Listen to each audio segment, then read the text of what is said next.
ఒక రోజు రాత్రి పోతన గారు పడుకుని ఉండగా ఇంట్లో గజ్జెల చప్పుడు వినపడింది. ఇదేమిటి అందరూ పడుకుంటే గజ్జెల చప్పుడు వినపడింది అని పోతన గారు దీపం పట్టుకుని విడితే ఎదురుగుండా నిలబడి ఉంది సరస్వతీదేవి. అది కూడా ఎలా నిలబడింది, వెక్కి వెక్కి ఏడుస్తూ కనపడింది. ఆయన అమ్మవారి కాళ్ళ దగ్గర కూర్చుని, అమ్మా ఎందుకమ్మా ఏడుస్తున్నావు, నా నట్టింట నిలబడి దేనికి ఏడుస్తున్నావమ్మా అని అడిగారు. పోతన భాగవతాన్ని అంకితం ఇచ్చేస్తావా రాజులకి అని అడిగింది ఆవిడ. అప్పుడు ఆయన అంటే భాగవతం పోతన గారు ఆంధ్రీకరించినది ఎంత శక్తివంతమో మీరు చూడండి. ఇంత గొప్ప స్థితి ఏ భాషకుందండి తెలుగు భాష ముందు. సరస్వతి నిలబడి అడిగింది, ఏ భాషలో ఏ కవిని అడగలేదు, ఒక్క తెలుగు భాషలో పోతన గారిని అడిగింది అమ్మవారు.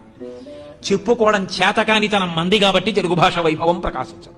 ఏం అక్కర్లేదమ్మా, నిన్ను పట్టికెళ్ళి అలా కర్ణాటక కిరాత కీచకులకు అమ్మను, త్రిశుద్ధిగా నమ్ము భారతి, త్రికరణ శుద్ధిగా చెప్తున్నానమ్మా, నేను అమ్మనమ్మా. అమ్మా నిన్ను రామచంద్రమూర్తికి